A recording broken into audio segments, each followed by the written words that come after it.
Hello everyone, welcome to my channel. I am Paniksha Bhardwaj. तो आज के लेक्चर में हम क्लास 8 की एसएसटी के सिविक्स का chapter number 1 that is the Indian constitution, इसका हम जो है वो क्वेश्चन आंसर्स का पार्ट देखेंगे। ठीक है, जितना भी एक्सरसाइज पोर्शन है वो हम आज थोड़ा कवर करेंगे और जो रिमेनिंग रह जाएगा वो हम नेक्स्ट लेक्चर में लाएंगे। ये इस चैप्टर का पार्ट 3 रहेगा। इससे पहले मैंने पार्ट 2 और पार्ट 1 जो है वो अपलोड किया हुआ है, आप प्लेलिस्ट में चेक कर सकते हैं। उसमें आपको जो है वो चैप्टर की रीडिंग मिल जाएगी। ठीक है, इस चैप्टर की रीडिंग मिल जाएगी। चलिए स्टार्ट करते हैं।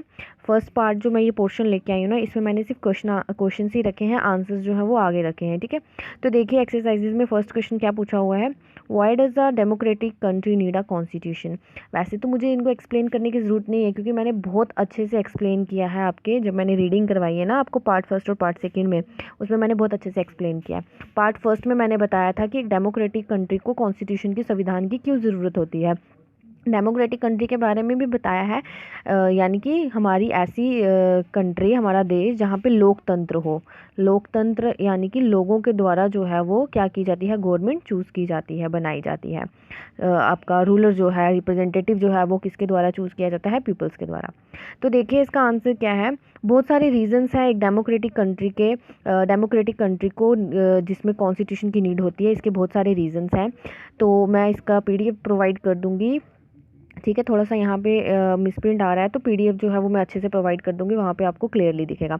मैंने बताया था it tells the fundamental nature of society. Fundamental nature जो है ये सोसाइटी का बताता है। देन उसके बाद ये डिफाइन करता है कि हमारे कंट्री का पॉलिटिकल सिस्टम कैसा होगा, कैसे नेता चूज़ किया जाएगा, गवर्नमेंट वो कंट्री के लिए, कंट्री के लोगों के लिए क्या करेगा।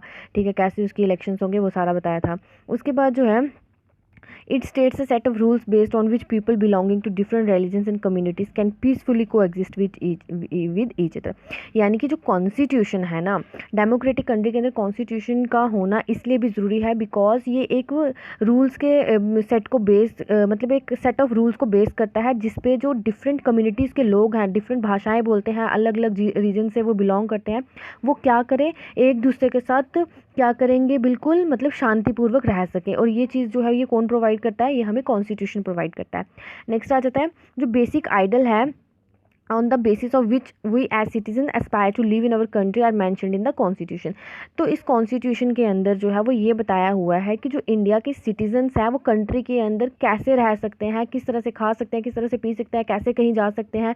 ठीक है, अपना रिप्रेजेंटेटिव कैसे इलेक्ट कर सकते हैं, वो सारी चीज़ें जो है ना वो इस कॉन्स्टिट्यूशन के अंदर प्रोवाइड की गई हुई हैं। दैट्स वाई एक डेमोक्रेटिक कंट्री के अंदर एक कॉन्स्टिट्यूशन की क्या पड़ती है, ज़रूरत पड़ती है। ठीक है, आई होप आपको ये क्लियर हुआ होगा। नेक्स्ट देखिए क्या है, look at the wordings of 2 documents given below. ठीक है, आपको 2 डॉक्यूमेंट्स दिए गए हैं नीचे, उनकी वर्डिंग्स को आप पढ़िए। जो फर्स्ट कॉलम है वो है आपका नेपाल से, यानी कि 1990 के जो नेपाल में कॉन्स्टिट्यूशन था, फर्स्ट कॉलम आपका वो बता रहा है। और सेकंड कॉलम जो है वो है आपका, the second column is from the more recent interim constitution of Nepal. और जो सेकंड जो कॉलम बनाया हुआ है ना, यानी कि ये जो कॉलम है आपका, यानी कि आप इसको कॉलम ए बोल सकते हो और इसको कॉलम बी बोल सकते हो। ठीक है, तो जो कॉलम ए है आपका, उसमें आपका ना 1990 का जो कॉन्स्टिट्यूशन था वो कैसे था उसके बारे में बताया है। और अब जो कॉन्स्टिट्यूशन को जब चेंजेस लाए गए थे 2007 में, तो उसके अंदर जो था वो मतलब क्या क्या चेंजेस लाए गए उसके बारे में बताया हुआ है। तो जैसे 1990 का जो कॉन्स्टिट्यूशन था, पार्ट 7 एग्जीक्यूटिव, वो कैसे एग्जीक्यूट कर रहा था, तो यहाँ पे लिखा हुआ है आर्टिकल 35 एग्जीक्यूटिव पावर क्या थी। जो एग्जीक्यूटिव पावर थी किंगडम के, नेपाल के किंगडम की, वो ये था कि वो मैजेस्टिक काउंसिल ऑफ मिनिस्टर्स के हाथ में थी। दैट मीन्स के उस समय पे लोगों का जो रूल था, वो लोग जो थे वो अपनी मर्जी से नहीं चूज़ कर सकते थे गवर्नमेंट को। दैट मीन्स कि वहाँ का जो राजा था वो क्या करता था, अपनी गवर्नमेंट को, अपने लोगों को चला रहा था। फिर इसके 2007 में, यानी कि कॉलम बी की बात करें, इंटरिम कॉन्स्टिट्यूशन पार्ट 5 जो एग्जीक्यूटिव का है, आर्टिकल 37 जो है वो ये कहता है कि एग्जीक्यूटिव पावर जो है वो किसके हाथ में है, shall be vested in the council of ministers. यानी कि अब काउंसिल ऑफ मिनिस्टर्स के हाथ में, जैसे आपके इंडिया के अंदर है कि आप पहले मेंबर्स को चूज़ करोगे। ठीक है, फिर वो एमपीज एमएलए जो हैं वो जाके आपके आगे राज्यसभा के लिए, जो आपका प्राइम मिनिस्टर वगैरह जो होते हैं उनको चूज़ करते हैं। ठीक है, सीएम्स को चूज़ करते हैं, तो वैसा हो गया। अब देखिए क्या बोला हुआ है आगे कि व्हाट इज़ द डिफरेंस देखिए, what is the difference in who exercises executive power in the above two constitution of Nepal. क्या बोला हुआ है कि जो एग्जीक्यूटिव पावर जो ऊपर आपको दोनों तरफ दी हुई हैं, उन दोनों के बीच में कॉन्स्टिट्यूशन जो था नेपाल का, उसके बीच में क्या डिफरेंस है। Keeping this in mind, why do you think Nepal needs a constitution today. यानी कि एक क्वेश्चन के अंदर दो क्वेश्चन पूछे हुए हैं, ठीक है। आपने दिमाग में ये चीज़ रखना कि जो नेपाल का नया कॉन्स्टिट्यूशन है उसके बारे में आप क्या सोचते हैं। तो देखिए आंसर क्या है इसका। तो आर्टिकल जो 35 है, जिसमें जो मतलब 1919 का जो कॉन्स्टिट्यूशन था नेपाल का, उसमें क्या बोला हुआ है कि जो पावर्स थी टू रूल द कंट्री, यानी कि कंट्री को रूल करने की जो पावर्स थी, जो रूल सेट किए गए थे और कंट्री को जो मैनेज किया जा रहा था, वो सारा किसके हाथ में था। Are all vested in the kings of the country. यानी कि जो उस कंट्री का, नेपाल का जो राजा था, वो सारी पावर्स, वो सारा रूल्स को सेट करने की पावर जो थी, कंट्री को मैनेज करने की पावर जो थी, वो किसके पास थी, राजा के पास थी। और वो पहले तो राजा के पास थी, और बाकी जो थोड़ी बहुत पावर्स थी वो उनके पास थी जिनको राजा ने खुद अपॉइंट किया होता था। यानी कि वो मिनिस्टर्स जिनको राजा ने अपॉइंट किया होता था, वो क्या करते थे, थोड़ी बहुत पावर्स का यूज़ वो खुद करते थे। देन आगे देखिए क्या है, जो आर्टिकल 75 है, एक मिनट रुकिएगा, आर्टिकल 75 नहीं है, आर्टिकल आई थिंक 37 है। नहीं, आप देखिए इसको, आर्टिकल 75 जो है 2015 कॉन्स्टिट्यूशन का नेपाल का, ठीक है, जब इसके अंदर चेंजेस लाए गए थे, अमेंडमेंट लाए गए थे, तो उसमें क्या था, जो रूल था, गवर्नेंस थी और जो मैनेजमेंट थी कंट्री की, वो किसके हाथ में थी, लॉज के हाथ में थी। दैट मीन्स कि जो नया कॉन्स्टिट्यूशन आ चुका था, उस कॉन्स्टिट्यूशन में सभी पावर जो थी ना, वो किसके हाथ में चली गई थी, स्टेट के हाथ में, नेपाल की स्टेट के हाथ में, जिसमें जिसकी सुपरविजन कौन कर रहे थे, मिनिस्टर्स कर रहे थे। दैट मीन्स कि ये जो बताया हुआ है ना, चेंजेस बताए हुए हैं कि पहले जो 1990 में और 2015 के तक का, यानी कि ये जो समय था, इस समय पे कॉन्स्टिट्यूशन जो था बनाया था, कॉन्स्टिट्यूशन बनाया था, लेकिन इसमें क्या था, राजा के पास पावर थी। लेकिन इसके बाद जब 2015 में अमेंडमेंट की गई, तो सारी पावर जो थी वो किसके पास आ चुकी थी, यानी कि लोगों के पास आ चुकी थी। लोग अपनी मर्जी से राजा अपनी जो रिप्रेजेंटेटिव है वो चूज़ कर सकते थे। अब थर्ड क्वेश्चन देखिए क्या है, what would happen if there were no restrictions on the power of elected representatives. ये बोला हुआ है कि क्या होगा जब जो इलेक्टेड रिप्रेजेंटेटिव होगा, जैसे चुना हुआ जो नेता होगा, उसकी पावर्स के ऊपर कोई भी तरह की रिस्ट्रिक्शन जो है, पाबंदी जो है वो नहीं लगाई जाएगी, तब क्या होगा।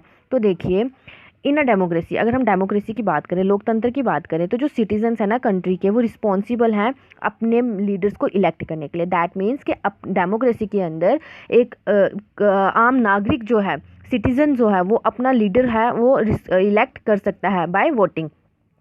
आगे बोल रहे हैं, there is always a possibility that leaders might misuse their authority and use it for wrong purposes. तो ऐसा कई बार हो सकता है कि जो उन्होंने लीडर चूज़ किया है, ठीक है, जैसे लीडर बन गया, अब वो अपनी पावर्स का मिसयूज़ कर सकता है, ठीक है, अपनी पावर का मिसयूज़ करेगा और वो उस पावर को गलत पर्पस के लिए यूज़ करेगा। जैसे मैंने आपको एग्जांपल दी थी, एक स्टूडेंट था, ठीक है, क्लासरूम था, उस क्लासरूम में टीचर था, और टीचर जो था उसको प्रिंसिपल बुला लेता है, तो वो मॉनिटर को खड़ा करके चली जाती है। मॉनिटर जो था, उसकी एक बच्चे के साथ दुश्मनी थी या उसके साथ कोई मतलब लड़ाई झगड़ा हुआ होगा, तो वो क्या करता है, उस बच्चे का नाम लिख देता है ब्लैक बोर्ड पे, और जब टीचर आती है तो वो उसको बोलता है कि मैम देखो, ये लड़का जो था वो शोर कर रहा था क्लास में। तो मैम उसको जो है, उस लड़के को बहुत सुनाती है, क्योंकि मॉनिटर जो है वो क्लास को रिप्रेजेंट करता है। तभी वो क्या, ये बोला गया कि वो अपनी पावर्स का मिसयूज़ भी कर सकते हैं।